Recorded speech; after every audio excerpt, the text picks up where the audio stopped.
de seguida conversaremos con José Vicente Aro, abogado constitucionalista, profesor universitario. Yo diría, José Vicente, que hay varios temas, ¿no? Ahí me despierta la atención y ubicarnos en el contexto de lo que fue la semana pasada, una decisión tomada por la Fiscalía de la Corte Penal Internacional. Eso te lo propongo como un primer tema, un poco para explicar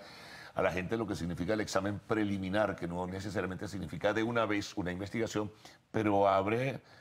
pues un espacio bien interesante para evaluar qué fue lo que pasó durante el año 2017 con los hechos de violencia, ¿no? Sí, muy importante, buenos días ante todo, muy importante resaltar que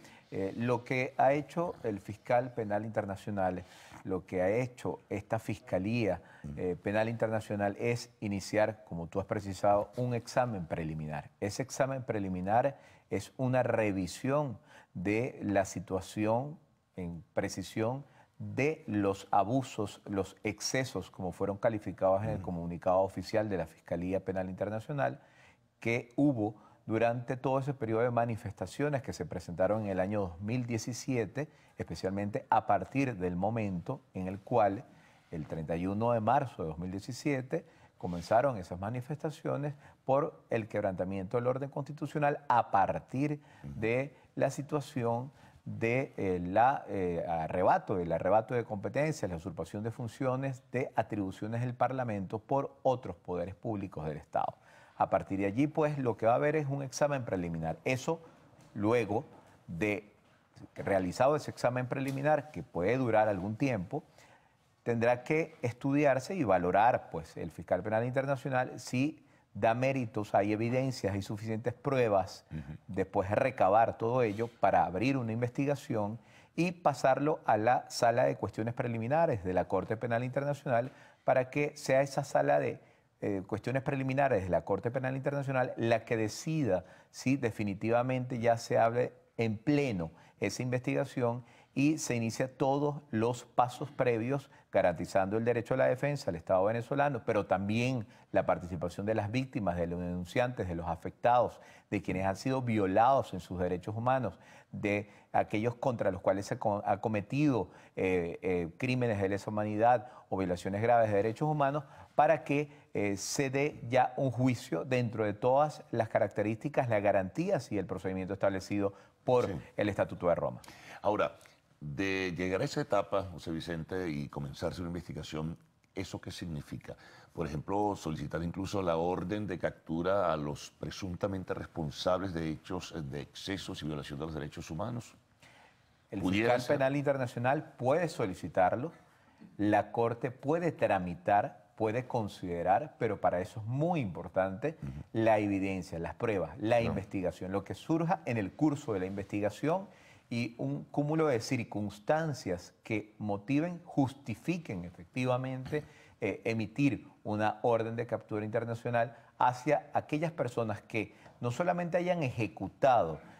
crímenes de lesa humanidad o violaciones graves de derechos humanos, sino sobre aquellos que hayan ordenado específicamente. Parte de la investigación precisamente versa sobre quiénes son los responsables, tanto de haber ordenado como de haber ejecutado esos crímenes en caso de que la investigación efectivamente llegue a esas conclusiones, elementos sobran y mucho tendrá que decir el panel de expertos que en la OEA desde septiembre del año pasado, 2017, ha estado analizando el tema y donde se han realizado audiencias y ese panel de expertos seguramente va a completar, va a remitir información adicional a la que ya tiene la Corte para completar todos los elementos, todas las convicciones para llegar a ese tipo de decisiones y consideraciones. Ahora,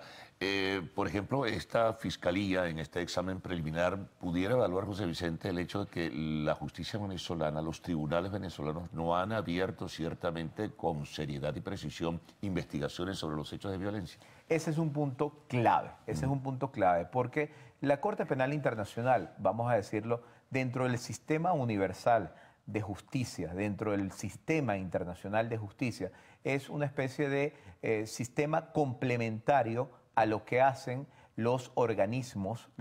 como la Corte Interamericana de Derechos Humanos o como los tribunales nacionales. Si se llega a determinar que en los tribunales nacionales que el Ministerio Público venezolano no ha llevado las investigaciones, en los tribunales no se ha llegado a las investigaciones y a los responsables, no se ha castigado y procesado a los responsables de esas violaciones de derechos humanos, de crímenes de lesa humanidad, de violaciones graves de derechos humanos. Entonces, definitivamente ahí tiene la palabra el fiscal penal internacional, tiene la palabra la Corte. Y por eso es importante identificar que el criterio básico y fundamental es si hay o no independencia en ese Poder Judicial o en ese Ministerio Público. Cuando no hay independencia del Ministerio Público y del Poder Judicial, es ahí donde la Corte más interviene o donde decide intervenir frente a este tipo pero de... fíjate, hay un detalle bien interesante, bueno, lo podemos dejar para la próxima parte, pero lo dejo planteado. Un detalle muy interesante, José Vicente, porque ya el fiscal nombrado por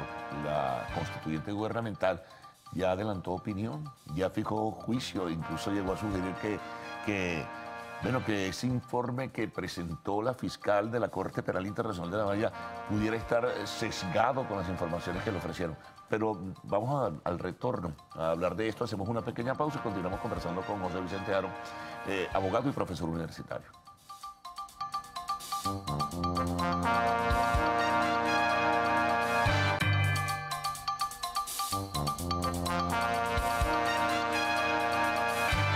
Bueno, les recuerdo que estamos conversando con José Vicente Aro, abogado constitucionalista, profesor universitario. Te mencionaba la opinión adelantada que ofrecía el fiscal nombrado por la constituyente, ¿no? El señor Tarek William Saab. Bueno, y se le suma también, José Vicente, el comunicado del gobierno de la Cancillería venezolana, que fue grueso, si uno lo examina y lo evalúa, fue bastante fuerte, rechazando categóricamente la iniciativa del examen preliminar de la Corte Penal Internacional. Sí, yo debo calificar como esos comentarios de Tarek William Saab y los comentarios de la Cancillería como comentarios destemplados, a destiempos y descontextualizados de lo que ha sido el comunicado oficial del fiscal penal internacional. El fiscal penal internacional ha sido muy claro. Sí. Se va a realizar un examen preliminar, se van a estudiar todos los elementos, todos los excesos, abusos que pudieron existir. No ha llegado a una conclusión el fiscal penal internacional. Ellos criticaban, perdona, que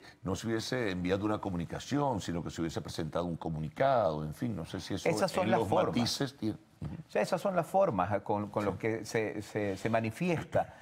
un órgano como el fiscal penal internacional, y la Corte Penal Internacional se manifiesta por sentencias, es decir, no son canales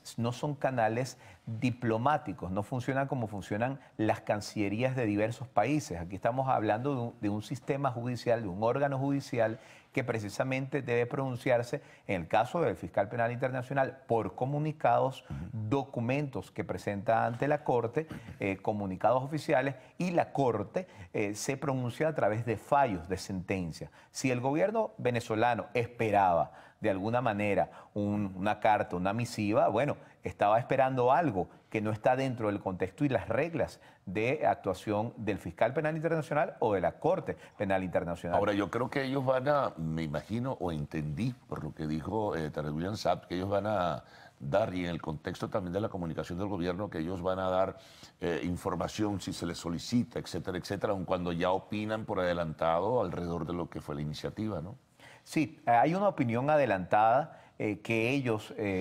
han tratado de hacer para evitar o de alguna manera crear la matriz de opinión de que la Corte Penal Internacional o el fiscal penal internacional no podrían actuar porque los tribunales venezolanos habrían investigado esos hechos y habían llegado a una conclusión, y en todo caso habrían sido sancionados o se estaría en proceso de sanciones de los responsables de violaciones de derechos humanos. Eso es una defensa que podrá en su momento, en su oportunidad, presentar ante el fiscal penal internacional y ante la Corte Penal Internacional el Estado venezolano. Vamos a ser claros, aquí va a haber oportunidad de que todas las víctimas manifiesten lo que ha sido las violaciones de derechos humanos, crímenes de lesa humanidad, las ONG, los estados que quieran hacerlo, la Organización de Estados Americanos en general, pero también lo podrá hacer el Estado venezolano, que lo debe hacer ante el fiscal Penal Internacional y de ser el caso ante la Corte Penal Internacional, pero a todo evento, lo que está, esos comunicados destemplados, en mi opinión, que ha emitido Tarek William Saab y la Cancillería, son comunicados que se salen del contexto de lo que es el procedimiento como tal, y yo creo que es más, obedece más a un discurso político que trata de presentarse o exculparse de antemano cuando lo que se está iniciando es un examen para luego determinar si hay una investigación. Ahora es importante saber si esto continúa, por supuesto, o toma forma definitiva en la investigación. Esa Fiscalía Penal de la Corte Penal Internacional de la Haya tendrá acceso, por ejemplo, a las personas detenidas por los disturbios que aún permanecen en cárceles venezolanas. Debe tenerlo. El Estado está obligado a cumplir con todas las reglas de pruebas. Existe todo un estatuto probatorio, reglas establecidas que son complementarias al Tratado de Roma que creó la Corte Penal Internacional y que, por cierto, ha suscrito Venezuela, la República de Venezuela ha suscrito enteramente, y entonces existen todas esas reglas y todo aquello que quiera recopilar el fiscal penal internacional, que quiera en su momento y de acuerdo al procedimiento recopilar la sala de cuestiones preliminares de la Corte Penal Internacional o la misma Corte Penal Internacional, bueno, ya en etapa de juicio, debe obligatoriamente ser suministrado por el Estado venezolano o debe ser permitido por el Estado venezolano. Para eso hay diversas herramientas, diversos mecanismos de prueba y en todo caso el Estado está obligado a cooperar. Por eso es parte de lo que es el Tratado de Roma y eso implica no solamente el derecho a defenderse, sino la obligación de suministrar no solamente la información, sino el acceso a todas las pruebas, testigos y evidencias, víctimas, etcétera, que de alguna manera deba recopilar el fiscal penal internacional en Venezuela o en otros países si víctimas se encuentran, por ejemplo, en situación de asilo o exilio. Ahora, ¿tú conoces algunos casos donde se desarrolla la investigación como tal, pasa de la etapa de examen preliminar a la investigación y luego hacia un juicio? ¿Hay casos concretos de condena? El caso de Milosevic es el caso paradigmático, el caso paradigmático sin duda, donde la Corte Penal Internacional, luego de un largo proceso, llegó a una condenatoria ejemplar en casos de delitos de lesa humanidad, concretamente genocidio. Yo creo que ese es el caso, vamos a decir, es el caso de referencia. Ahora, lo que está sucediendo en el caso venezolano es la primera vez que llega el fiscal penal internacional a pronunciarse sobre un país latinoamericano y en concreto a iniciar un examen preliminar. Ha habido muchas denuncias ante la Corte Penal Internacional sobre el caso de Venezuela y es de resaltar que es la primera vez que se abre un proceso de esta naturaleza. Es inédito, es un precedente importante, pero sí también indica que hay un interés superior de garantizar los derechos humanos desde la Corte Penal Internacional para verificar si en efecto o no hubo esos crímenes de lesa humanidad, si se han presentado esas violaciones graves de derechos humanos y, de ser el caso, decidir conforme a la justicia y al derecho. Brevemente, ya tenemos que concluir. ¿Sería por eso que estuvo aquí el ex juez Baltasar Garzón? No, yo creo sí, porque creo que hay que hacer una serie de comentarios y rumores y conjeturas. No, yo creo que en todo caso, Baltasar Garzón no es un punto de referencia ni para el fiscal penal internacional ni para la Corte Penal Internacional. Y si en todo caso el gobierno venezolano está buscando consejo o asesoría en Baltasar Garzón, creo que no está precisamente arando en el terreno indicado